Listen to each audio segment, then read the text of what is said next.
닥쳐! 닥치라고! 내 아들이야!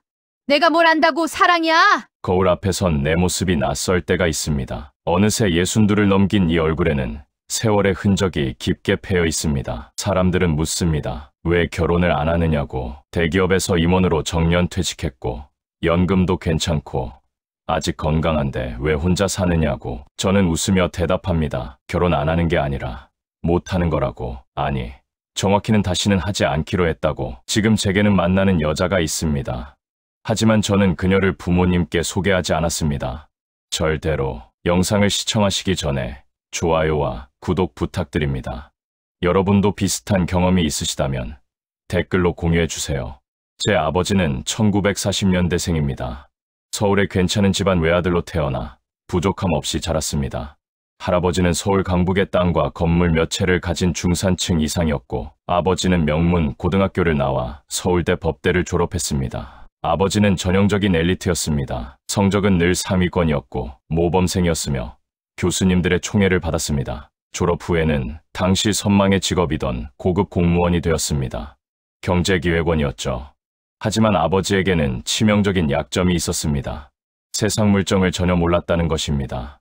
책만 읽고 자란 아버지는 누가 진심인지, 누가 거짓말을 하는지, 돈을 어떻게 벌고 잃는지 그런 것들에 대해 아무것도 몰랐습니다. 그저 법전과 논문, 보고서만 읽으며 살아온 사람이었습니다. 그리고 그런 아버지가 어머니를 만났습니다. 어머니는 아버지와 정반대였습니다. 어머니는 서울 외곽의 가난한 집안 출신이었습니다. 아버지가 가게 장사를 하며 근근히 살았고 어머니는 어릴 때부터 돈의 무게를 알았습니다. 학교는 제대로 못 다녔지만 사람을 보는 눈만큼은 날카로웠습니다. 그리고 어머니는 예뻤습니다. 1960년대 중반, 20 초반의 어머니는 동대문 시장에서 일했습니다. 옷가게 점원이었죠. 긴 생머리에 하얀 피부, 커다란 눈. 당시 최고의 미인이던 문희를 닮았다는 말을 들었습니다. 아버지가 그 가게에 들렀을 때 어머니가 있었습니다. 30살의 노총각 공무원과 22의 미인 점원. 아버지는 첫눈에 반했습니다. 결혼해 주시겠습니까? 만난 지 석 달 만에 아버지가 청혼했습니다. 주변 사람들은 모두 말렸습니다. 할아버지도 반대했고 친척들도 반대했습니다. 저 집안은 너무 가난해. 신부 집안 배경을 봐야지. 너무 예쁜 여자는 조심해야 해. 돈 때문에 너한테 접근하는 거야. 하지만 아버지는 듣지 않았습니다. 평생 책만 읽던 아버지가 처음으로 감정에 휩쓸렸습니다. 어머니의 얼굴만 보면 아무 생각도 나지 않았습니다. 1963년 두 사람은 결혼했습니다. 할아버지는 화가 나서 결혼식에도 오지 않았습니다. 결혼 초반, 어머니는 완벽한 아내였습니다. 아침마다 밥을 차려주고 아버지의 출근복을 다려주고 집안을 깨끗이 정돈했습니다. 아버지는 행복했습니다. 하지만 결혼 1년 만에 어머니가 말을 꺼냈습니다. 여보, 당신 그 공무원 그만둬요.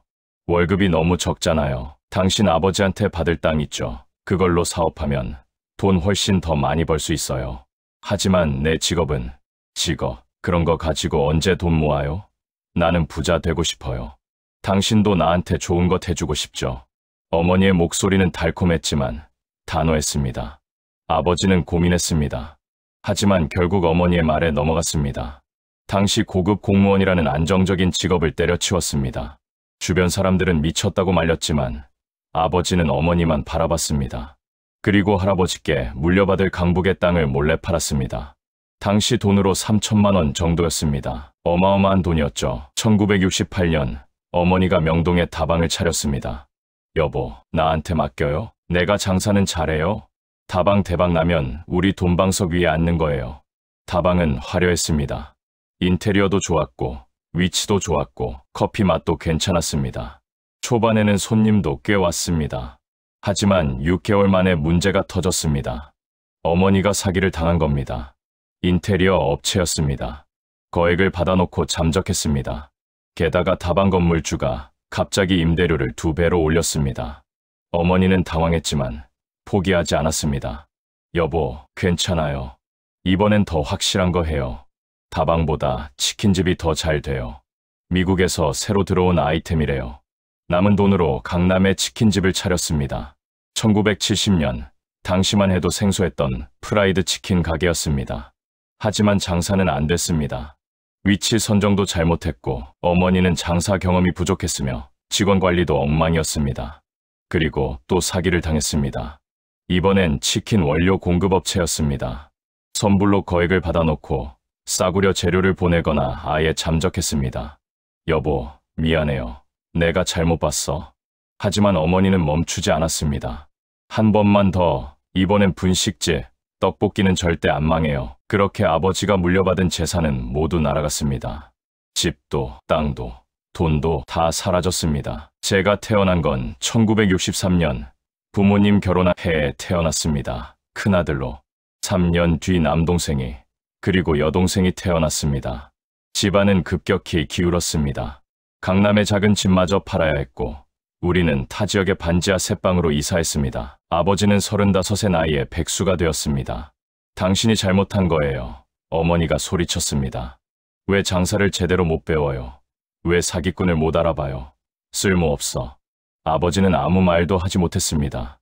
그리고 저는 그 모든 걸 보며 자랐습니다. 반지하 새방에서 빚쟁이들의 협박을 들으며 어머니의 비명을 들으며 아버지의 침묵을 보며, 하지만 저는 그곳에서 공부했습니다.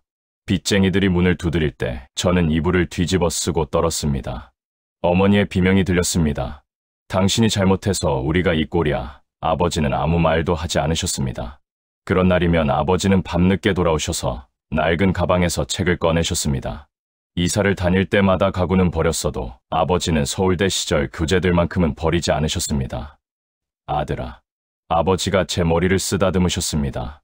세상에서 가장 값진 건 지식이란다. 돈은 잃어도 지식은 내 머릿속에 남는다. 공부해라. 아버지처럼 되지 마라. 아버지는 서울대 나오셨잖아요. 그래도 세상을 몰랐어. 사람을 몰랐어. 공부만 하지 말고 세상도 배워라. 누가 좋은 사람인지, 누가 나쁜 사람인지 구별할 수 있어야 해. 아버지의 목소리에는 후회가 가득했습니다. 저는 그 말을 가슴에 새겼습니다. 가난은 처참했지만 저는 공부에 매달렸습니다. 학교 도서관이 문을 닫을 때까지 책을 읽었고 선생님들이 버린 참고서를 주워봤으며 친구들의 문제집을 빌려 베껴 썼습니다. 어머니는 그런 저를 보며 처음에는 비웃었습니다.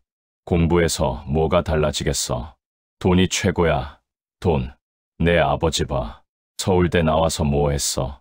하지만 제가 전교 1등을 하기 시작하자 어머니의 태도가 변했습니다. 우리 아들 서울대 가는 거야. 의대, 법대. 그럼 돈 많이 버는 거지. 그럼 우리 인생 피는 거야. 어머니에게 제 공부는 또 다른 투자였습니다. 아버지의 실패한 사업 대신 이번에는 확실한 수익을 낼 수 있는 투자. 재서가, 엄마가 고생하는 거 알지? 다 너 잘 되라고 그러는 거야. 나중에 너 크면 엄마한테 잘해줘야 돼. 어머니는 늘 그렇게 말했습니다. 사랑이 아니라 투자, 헌신이 아니라 거래. 저는 그걸 알았지만 어쩔 수 없었습니다. 저라도 잘해야 이 집안이 일어날 것 같았으니까요. 아버지는 마침내 50살에 아파트 관리소장 자격증을 땄습니다. 그리고 경기도 외곽의 작은 아파트 단지에서 관리소장으로 일하기 시작했습니다. 월급은 적었지만 적어도 안정적이었습니다. 우리는 관리실 옆 작은 단칸방에서 살았습니다. 저는 그곳에서 고등학교를 졸업했습니다. 1976년 저는 전국 모의고사에서 상위 1%에 들었습니다. 서울대, 연세대, 고려대 모두 합격할 수 있는 성적이었습니다. 그리고 한 지방 국립대학에서 파격적인 제안이 왔습니다. 4년 전액 장학금의 기숙사비, 생활비까지. 저는 그곳을 선택했습니다. 아버지께 부담을 드리고 싶지 않았으니까요. 어머니는 불만이었습니다. 서울대를 갈 수 있는데 왜 지방대를 가? 나중에 서울대 나왔다고 해야 멋있잖아. 하지만 저는 흔들리지 않았습니다. 저는 아버지처럼 되지 않을 겁니다. 그렇게 다짐하며 저는 대학에 입학했습니다. 대학 생활은 제게 새로운 세계였습니다. 가난에서 벗어나지는 못했지만 적어도 공부에만 집중할 수 있었습니다. 저는 도서관에서 살다시피 했고 학점은 늘 4.5 만점이었습니다. 그리고 3학년 봄, 저는 그녀를 만났습니다. 같은 과 후배였던 보영이는 조용하고 차분한 사람이었습니다. 도서관에서 우연히 같은 책을 찾고 있었고 그렇게 이야기가 시작되었습니다. 보영이는 중산층 가정의 딸이었습니다. 부유하지는 않았지만 제 처지에 비하면 안정적이었죠. 하지만 보영이는 제 가난을 문제 삼지 않았습니다. 오히려 제 꿈을, 제 노력을, 제 진심을 봐주었습니다. 우리는 조심스럽게 연애를 시작했습니다. 학교 뒷산을 걷고 저렴한 분식집에서 떡볶이를 나눠 먹고 도서관 뒤편 벤치에서 시집을 함께 읽었습니다. 졸업을 앞둔 4학년 가을, 저는 대기업 공채에 모두 합격했습니다. 국내 최고의 대기업, 그중 최고의 회사를 선택했습니다. 미래가 보였습니다. 보영이와 함께할 미래가. 우리는 자연스럽게 동거를 시작했습니다. 학교 근처 작은 원룸이었지만 그곳은 제게 천국이었습니다.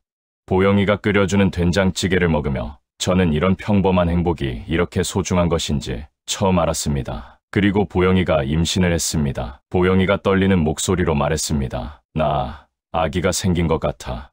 당황스러웠지만 무섭지 않았습니다. 저는 이미 대기업 입사가 확정된 상태였고 보영이와 결혼할 생각이었으니까요.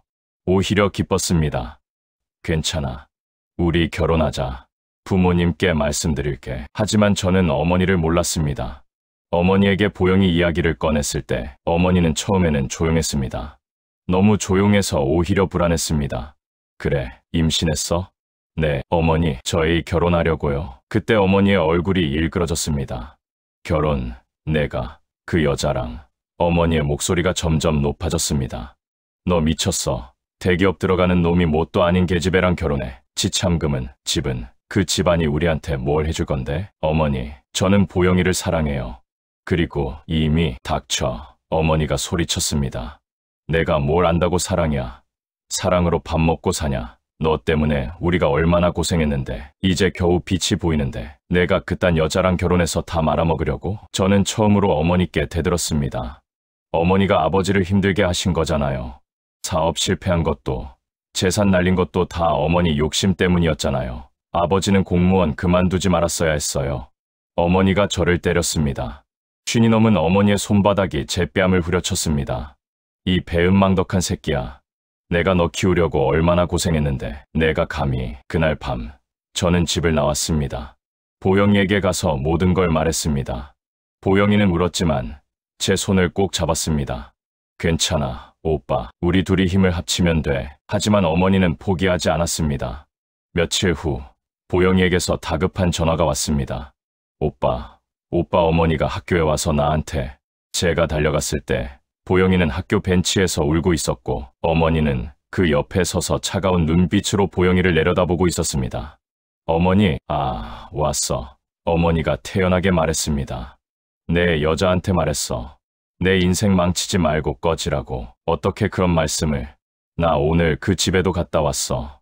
그 보잘것없는 집구석. 보영이 부모도 만났어. 내가 뭐라고 했는지 알아. 니네 딸이 내 아들 꼬셔서 임신했으니 책임지라고. 위자료 내놓으라고. 보영이의 얼굴이 창백해졌습니다.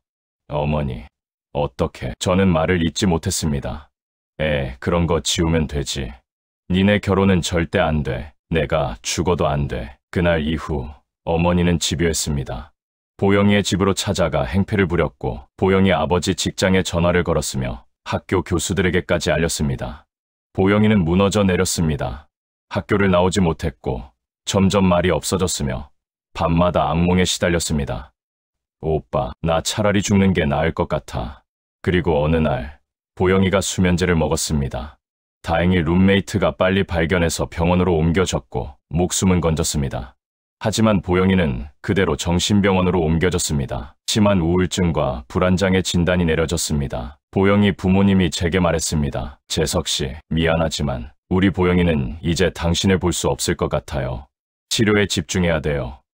그리고 어머니의 목소리가 떨렸습니다. 당신 어머니, 제발 우리 애 좀 내버려 두라고 해줘요. 아기는 유산되었습니다. 저는 그 모든 걸 무기력하게 지켜볼 수밖에 없었습니다. 대기업 입사를 앞두고 있었고 어머니의 광기 앞에서 저는 너무나 약했습니다. 보영이와의 마지막 이별은 병원 복도에서였습니다. 유리창 너머로 본 보영이는 너무나 작아 보였습니다. 저는 손을 흔들었지만 보영이는 고개를 돌렸습니다. 그렇게 제 첫사랑은 끝났습니다. 1981년 저는 대기업에 입사했습니다. 저는 일에 몰두했습니다. 여자를 만나지 않았고 회식도 거의 가지 않았으며 오직 일과 책만이 제 세계였습니다. 동기들이 연애를 하고 결혼을 준비할 때 저는 회사 책상에 앉아 보고서를 썼습니다. 어머니는 다른 의미로 만족스러워했습니다. 그래, 그렇게 일만 해. 돈 모아. 나중에 좋은 집안 딸 소개시켜 줄게. 아버지는 아무 말도 하지 않으셨습니다. 하지만 가끔 제 어깨를 토닥이실 때 아버지의 눈빛에서 미안함을 읽을 수 있었습니다. 아버지도 어머니를 말릴 수 없었던 겁니다. 3년이 흘렀습니다. 저는 회사에서 인정받았고 연봉도 올랐으며 승진도 빨랐습니다. 하지만 제 마음은 얼어 있었습니다. 그리고 어머니가 중매를 들고 왔습니다. 재서가, 이번엔 정말 좋은 집안이야. 아버지가 큰 회사 사장이고 집도 강남에 있고 외동딸이야. 너 이번에 잘하면 우리 완전히 피는 거야. 저는 거절하려 했습니다. 하지만 어머니의 눈빛이, 그 집착이 저를 압도했습니다. 그리고 솔직히 말하면 저도 지쳐 있었습니다. 사랑 같은 건 더 이상 믿지 않았고 그저 어머니를 만족시키고 조용히 살고 싶었습니다. 서연을 처음 만난 건 호텔 커피숍에서였습니다. 중매쟁이 아주머니가 주선한 자리였죠. 서연은 고양이상이었습니다. 날카로운 턱선, 차가운 눈빛, 그리고 최소한의 말만 하는 태도. 피아니스트라고 했는데 실제로 손가락이 길고 우아했습니다. 안녕하세요. 서연의 목소리는 그녀의 외모만큼이나 차가웠습니다. 우리는 10번 정도 만났습니다. 매번 서연은 정해진 시간에 나타났다가 정확히 2시간 후에 일어났습니다. 대화는 최소한이었고 서연은 제게 거의 질문하지 않았습니다. 하지만 어머니는 열광했습니다. 완벽해, 집안 좋고 예쁘고 교양 있고 그리고 지참금이 엄청날 거야. 실제로 결혼 조건이 논의되었을 때 저는 어머니의 탐욕을 목격했습니다. 패백은 최소 3천만 원, 집은 강남 신혼집으로 전세 5억은 받아야 하고 혼수는 어머니가 요구한 금액은 어마어마했습니다. 하지만 놀랍게도 서연 집안은 흔쾌히 응했습니다. 그들에게 그 돈은 큰 액수가 아니었던 겁니다. 저는 모든 게 거래처럼 느껴졌습니다. 사랑도, 애정도, 그 어떤 감정도 없이 그저 조건과 조건이 맞아떨어진 결혼. 1984년 봄, 우리는 화려한 결혼식을 올렸습니다. 특급 호텔 대연회장, 500명의 하객, 라이브 오케스트라. 어머니는 만족스러운 표정으로 사람들에게 인사했고 아버지는 어색하게 서 계셨습니다. 서연은 웨딩드레스를 입고도 무표정했습니다. 신혼여행은 유럽이었습니다. 프랑스, 이탈리아, 스위스. 서연은 모든 명소를 둘러봤지만 표정 하나 변하지 않았습니다. 호텔 방에서도 우리는 각자 책을 읽었습니다. 결혼 생활은 예상대로였습니다. 서연은 매일 피아노 연습실에 갔고 저는 회사 일에 몰두했습니다. 우리는 같은 집에 살았지만 함께 있지 않았습니다. 그리고 어머니가 개입하기 시작했습니다. 재서가, 월급 절반은 엄마한테 줘야지. 우리가 너 키운 거 생각해. 너 혼자 돈 다 쓰면 안 돼. 동생들도 있잖아. 네 처는 음악한다고 돈은 안 벌고 피아노나 치고 있어. 쓸모없네. 어머니는 집으로 찾아와 냉장고를 뒤지고 서연의 옷장을 열어보고 통장을 요구했습니다. 서연은 처음에는 참았습니다. 하지만 어느 날 서연이 처음으로 감정을 드러냈습니다. 당신 어머니 도대체 뭐예요? 왜 우리 집에 와서 함부로 행동하는 거죠? 미안해. 내가 말할게. 말한다고 될 문제예요? 이건 우리 돈이고 우리 집이에요. 당신 어머니가 왜 이러는 거예요? 저는 대답할 수 없었습니다. 서연이 옳았으니까요. 하지만 어머니는 멈추지 않았습니다. 오히려 더 심해졌습니다. 저희가 외식하러 나가면 따라오고 제가 서연에게 선물하려던 물건을 가로채고 심지어 서연 부모님께 전화해서 돈을 요구하기도 했습니다. 서연과의 관계는 얼음장같이 식어갔습니다. 아니, 애초에 따뜻했던 적이 없었죠. 그리고 서연이 임신했습니다. 임신 소식을 들었을 때 저는 복잡했습니다. 기쁘지도 슬프지도 않았습니다. 그저 멍했습니다. 서연은 여전히 무표정했습니다. 아이가 생겼대요. 그래, 당신 기쁘지 않나요? 기쁘지. 하지만 제 목소리에는 아무런 감정이 실리지 않았습니다. 어머니는 좋아했습니다. 손주, 아들이어야 해. 우리 집안대를 이을. 그리고 어머니는 임신한 서연에게도 간섭하기 시작했습니다. 이건 먹으면 안 돼. 저건 해야 돼. 병원은 여기로 가야 돼. 서연의 얼굴이 점점 창백해졌습니다. 그때 회사에서 해외 파견 근무 기회가 왔습니다. 동남아시아 지사, 3년 계약. 보통은 기피하는 자리였지만 저는 손을 들었습니다. 서연이 물었습니다. 왜 가려고 하는 거예요? 나 임신했는데. 회사 일이니까. 거짓말. 당신 도망가는 거죠. 나한테서 당신 어머니한테서. 저는 부정하지 못했습니다. 서연이 차가운 목소리로 말했습니다. 좋아요. 가세요. 어차피 우리 결혼 자체가 거래였잖아요. 사랑 같은 건 없었어요. 서연아, 가요. 그리고 돌아오지 마요. 1986년 가을, 저는 태국 방콕으로 떠났습니다. 서연은 배가 불러 있었고 어머니는 울부짖었지만 저는 그저 비행기에 올랐습니다. 방콕은 덥고 습했습니다. 하지만 저는 그곳이 좋았습니다. 어머니가 없었으니까요. 서연의 차가운 눈빛이 없었으니까요. 저는 일에 몰두했습니다. 주말에도 일했으며 현지 거래처들과 술을 마셨습니다. 그렇게 1년이 지났을 때 한국에서 소식이 왔습니다. 서연이 딸을 낳았다고, 건강하다고. 저는 아무런 감정을 느끼지 못했습니다. 제 딸인데도 회사 영업팀에 예은이라는 여자가 있었습니다. 한국인이었고 저보다 5살 어렸으며 활발하고 밝은 성격이었습니다. 서연과는 정반대였죠. 예은이는 저에게 말을 자주 걸었습니다. 과장님, 점심 같이 드실래요? 과장님, 주말에 현지 시장 구경 가요. 과장님, 태국 음식 정말 맛있어요. 처음에는 무시했습니다. 하지만 예은이의 밝음이, 그 따뜻함이 점점 제 얼어붙은 마음을 녹이기 시작했습니다. 우리는 일 때문에 자주 만났고 그게 식사로 이어졌고 그게 감정으로 발전했습니다. 어느 날 밤, 술에 취해 호텔 방에 돌아왔을 때 예은이가 함께였습니다. 과장님 외로워 보여요. 그래, 마치 버려진 강아지 같아요. 저는 웃었습니다. 오랜만에 웃었습니다. 그리고 우리는 선을 넘었습니다. 예은이와의 관계는 잘못된 것이었습니다. 저는 아직 서연과 이혼하지 않은 유부남이었고 딸이 있는 아버지였으니까요. 하지만 예은이와 함께 있을 때 저는 처음으로 편안함을 느꼈습니다. 그녀는 저를 웃게 했고 제 이야기를 들어줬으며 저를 그저 한 사람으로 대해줬습니다. 6개월 후 예은이가 임신했습니다. 과장님, 나 아기 생긴 것 같아요. 그 순간 보영이가 떠올랐습니다. 똑같은 말을 했던 보영이가. 미안해. 왜 미안해요? 나는 낳고 싶어요. 과장님 아기. 하지만 나는 아직 결혼했어. 딸도 있고. 알아요. 하지만 이혼하면 되잖아요. 과장님, 아내분 사랑 안 하잖아요. 그녀의 말이 옳았습니다. 저는 서연을 사랑한 적이 없었습니다. 저는 한국으로 전화했습니다. 서연에게 나 이혼하고 싶어. 그래요. 알았어요. 서연의 목소리는 여전히 차갑고 담담했습니다. 예상했어요. 당신이 바람 피우고 있다는 거. 괜찮아요. 나도 이 결혼 지겨웠어요. 그런데 조건이 있어요. 조건, 재산 분할, 위자료, 그리고 양육비 제대로 받을 거예요. 우리 딸은 내가 키울 거고 당신은 만나지 마요. 그리고 당신 어머니 절대 우리 딸 근처에 못 오게 해요. 알았어. 이혼은 생각보다 빨리 진행되었습니다. 서연 집안의 변호사가 나섰고 저는 그들이 요구하는 대로 해줬습니다.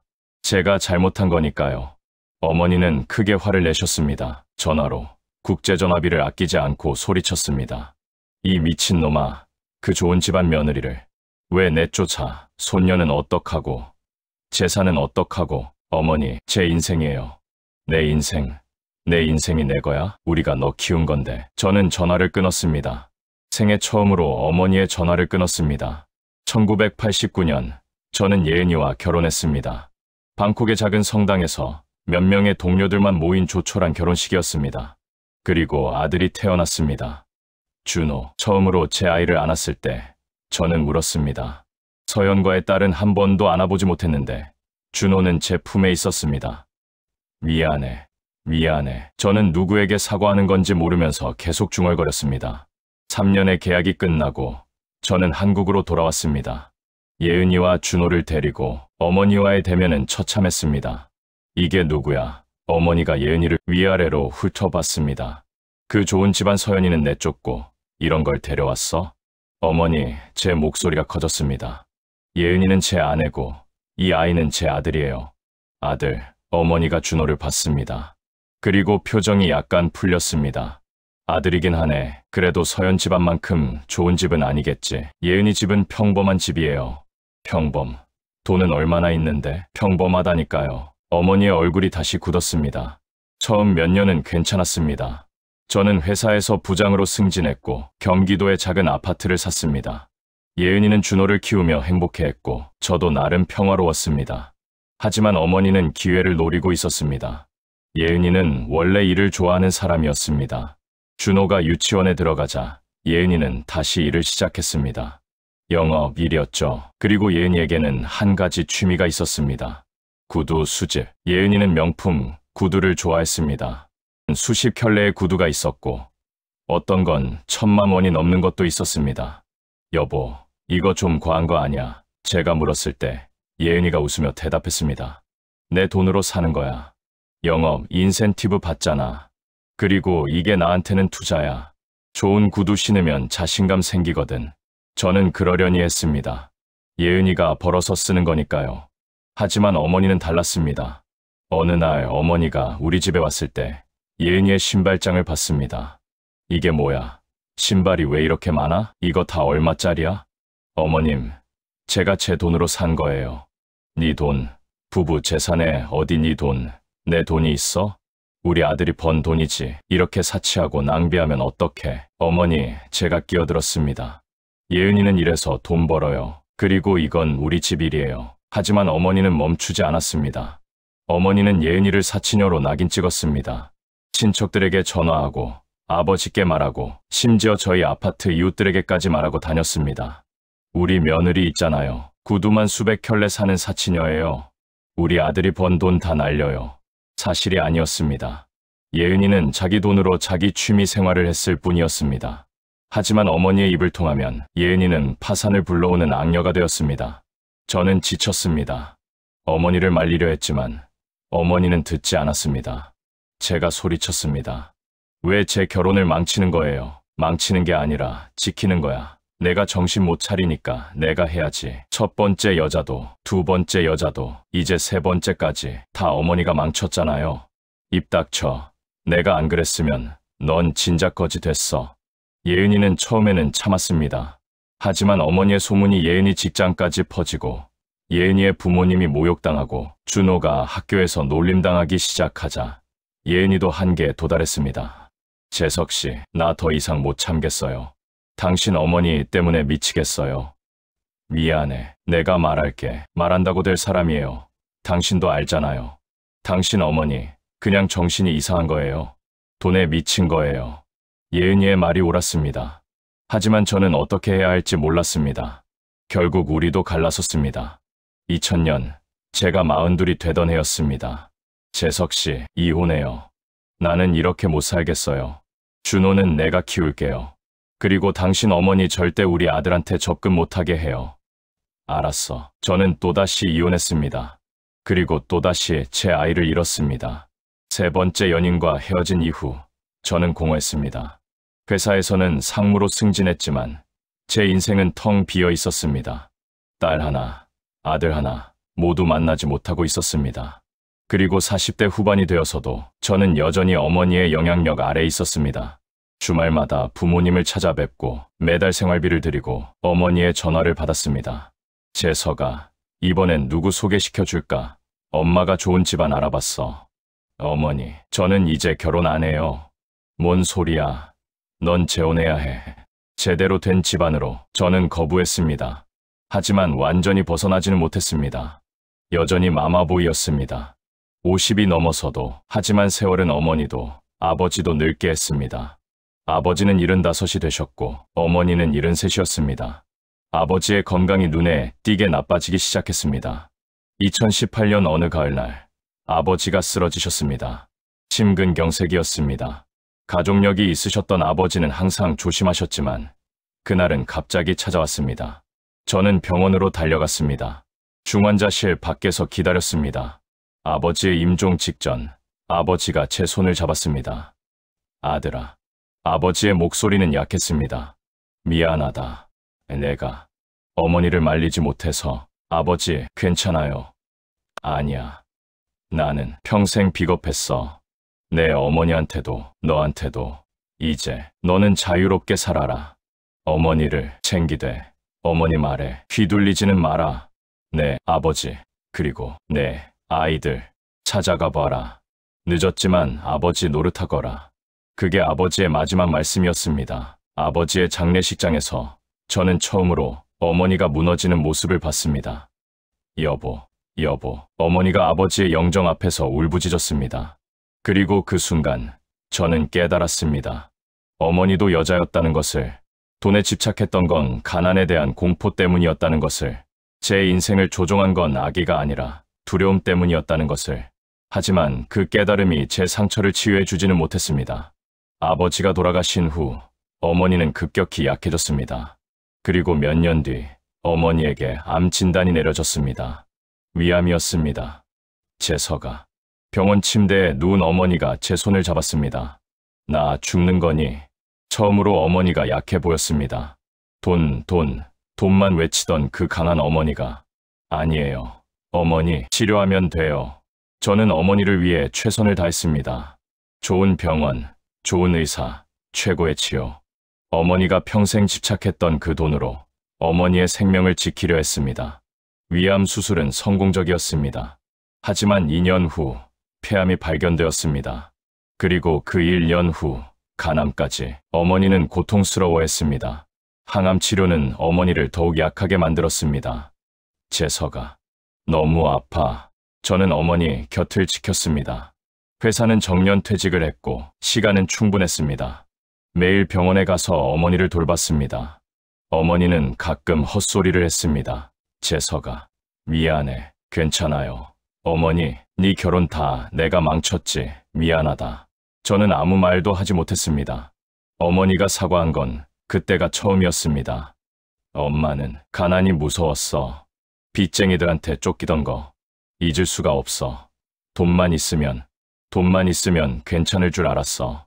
알아요. 어머니, 근데 돈만 쫓다가 정작 소중한 걸 다 잃어버렸네. 어머니는 울었습니다.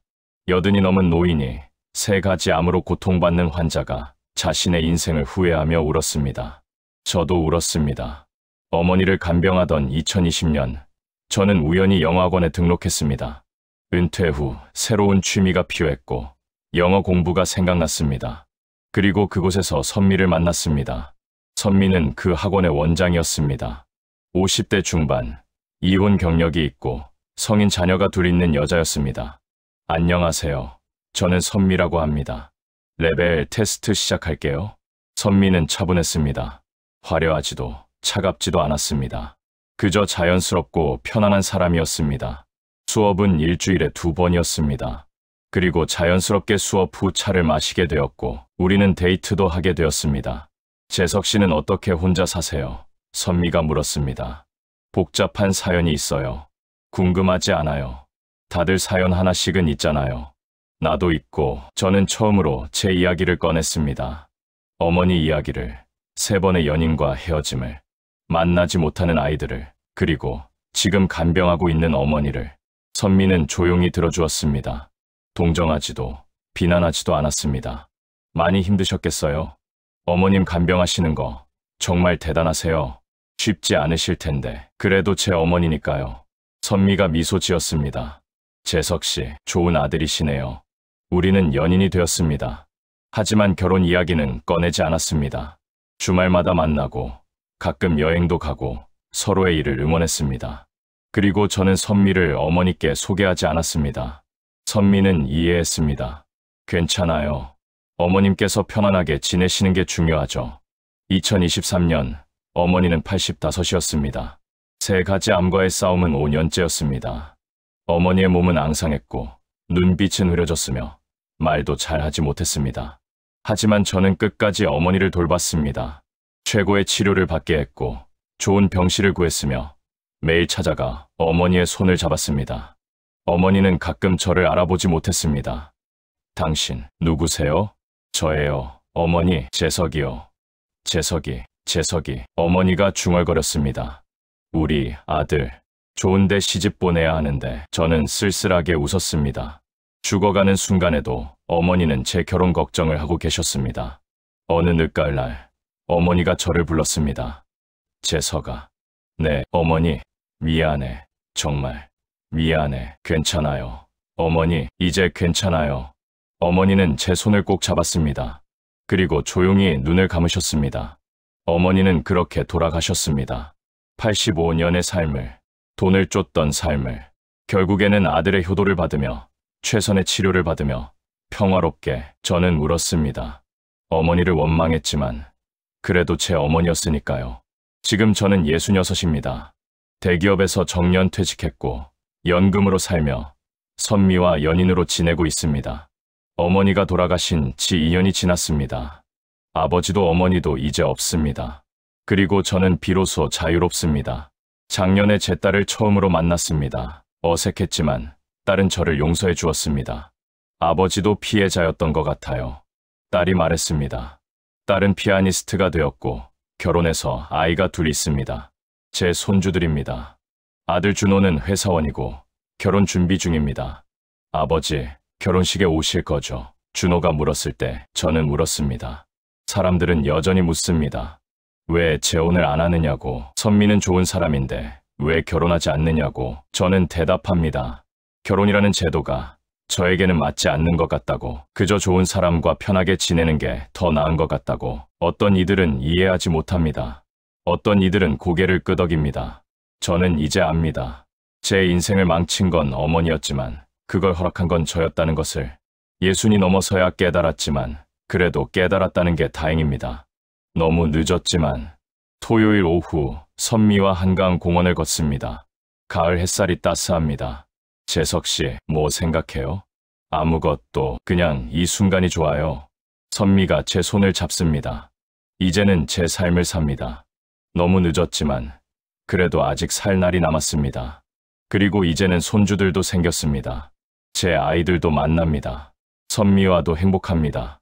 늦었지만 그래도 다행입니다. 이야기 들어주셔서 감사합니다.